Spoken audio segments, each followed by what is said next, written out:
Here is the most inspiring story of determination, courage, and raw talent with Ara, a renowned Nigerian artist. My name is Aralola Olamuyiwa Saliu, and my stage name is Ara, as you all know me. Music for me started way back from my primary school days. My mom told me that from the moment I knew my left from my right, everything in the house was drums to me. For me, I schooled in Nana Primary School, Warri, then Bendel State, now Delta State, and I was the head of the cultural group. My secondary school, Fuashel Girls Grammar School, Akure, I was the head of the drummers as well. It was an all-girls school.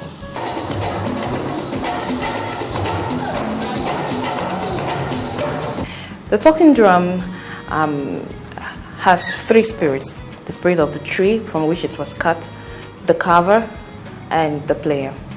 In those days, the talking drum, like I mentioned, was a means of communication. There was more to it in those days, because from one town to the other, a talking drummer could play and pass a message to the person in the next village. But I later learned, because I thought I took it at face value, but I later learned after my research that there was more to it. There was a spiritual angle to it. A father could send a message with a talking drum without even seeing each other, and they would understand what the talking drum was saying. And it was a sole preserve of men for all those centuries. When it later became a musical instrument, it was highly, highly celebrated, and it's still being celebrated today.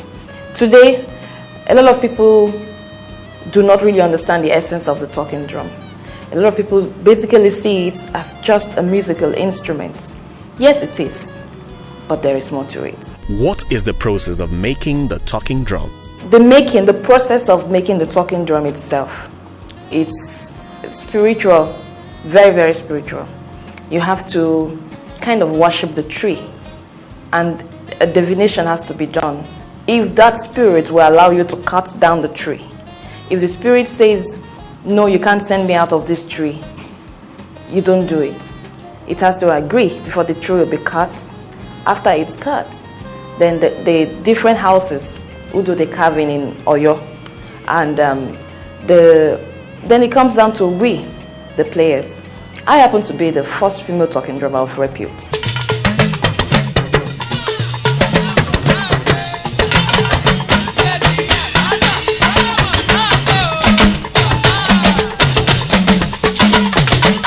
It is very rare. In those days, perhaps there has been a woman, playing it in the nook and cranny of some village, but never ever brought it out. What inspired her into playing the talking drums? What actually drove me into that was that as a child, my parents encouraged me to speak up, to voice my opinion. I was always given a chance to defend myself anytime I was reported to my father. The reason for my attire is because I'm basically celebrating my culture as a Nigerian. I don't see Edo, I don't see Igbo, I don't see Bayelsa, I don't see Hausa, I don't see Fulani. I see Nigeria, and that is what I stand for. I'm from Ondo State. I was born in Lagos. I'm married to a Lagosian, so that makes me a Lagosian, but what I have on is Nigerian, and that's the way it should be for every one of us.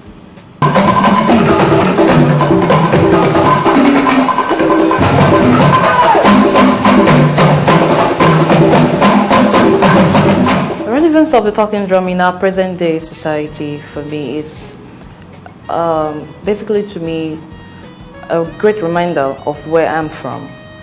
A great singer in the person of Bob Marley said, if you know where you're coming from, then you know where you're going to.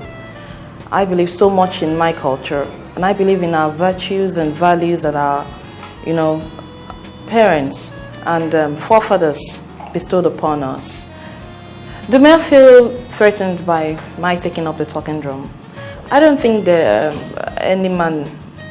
any African traditional man or African man feels threatened by anything, really. Maybe because of my upbringing, I don't see men that way. First, the initial reaction was shock, then acceptability, and now I'm one of the boys.